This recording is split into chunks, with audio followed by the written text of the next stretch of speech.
えええええええ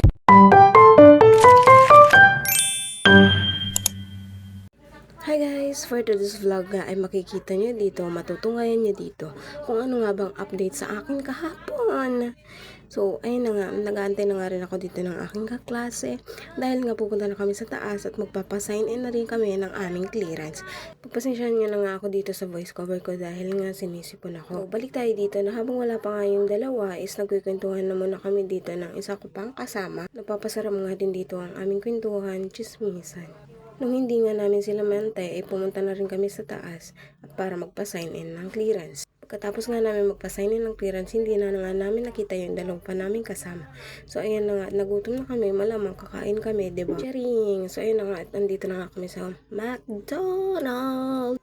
Kami na nga na naman ang naiwan din dahil nga inaantay namin yung isa namin kasama dahil nga nag-order siya. Medyo matagal nga yung pag-order ng aking kasama kaya ayan at nag-chismisa na naman kami dito. Ay, hindi nga namin namamalayan na may nasasama na pala sa aming video. Shoutout sa'yo kuya. Hindi mo nga rin maiiwasan na mapatingin sa mga dumadaan din nang bigla. A few moments later. Ay Manong.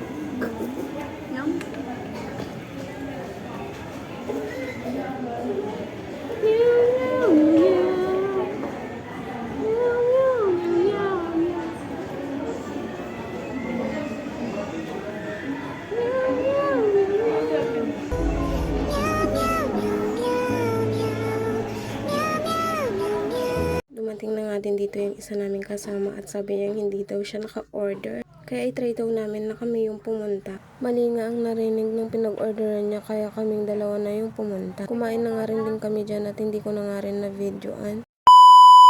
Andito na nga rin kami sa event center. Dito nga ay nakita na din namin yung dalawa pa namin kasama. Inaantay na nga lang namin mag-start. At dito nga ay nag-start na din.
nabidyohan na nagbigay na sila ng certificate. Uwi na nga rin ako. Pagdating ko nga ay binigyan ako ni mother ng pagkain at ayun at linantakan ko na nga rin agad. So ayun lang po ang update sa akin. Paalam!